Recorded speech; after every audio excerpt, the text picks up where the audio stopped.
तुम्हाला लाठीचार्ज करायचं आहे तुम्ही लाठीचार्ज करा. लाठीचार्ज करायचा सुद्धा एक नियम आहे. तुम्ही नी कॅपच्या खालीच लाठीचार्ज करायला अलाउड आहे तुम्हाला. दिल्लीचे जर तुम्ही सीन बघितले, जवळपास 50 लोकांची डोकी फोडली त्यांनी. हा कुठला न्याय हो?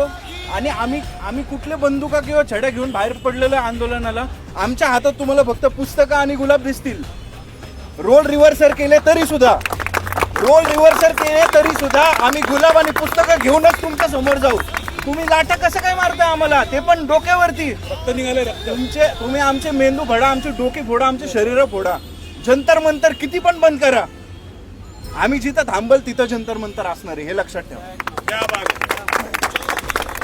आता जे पुण्यातले जे युवा पिढी आहे जी सध्या घरी बसून आहे, त्यांच्यासाठी काय आव्हान करायचं तुम्हाला?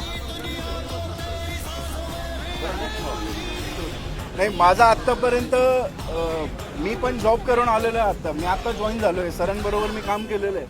माझं आत्तापर्यंत प्रत्येक पिढीसाठी एकच म्हणणं होतं की बाबांनो, शिक्षण घ्या.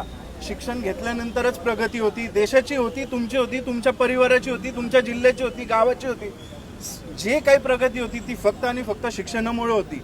पण ज्या मुलांना मी हे सांगतो त्या मुलांना शिक्षण घेतल्यानंतर जर असं बघायला भेटत असेल, जर परीक्षा देण्याचा सुद्धा त्यांचा हक्क त्यांना जर भेटत नसेल, तर मग काय, कुठल्या तोंडाने मी त्यांना सांगू की बाबा तुम्ही शिका?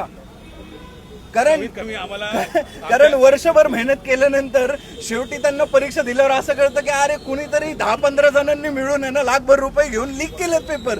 अरे काय करायचं मग त्यांनी यार? जोक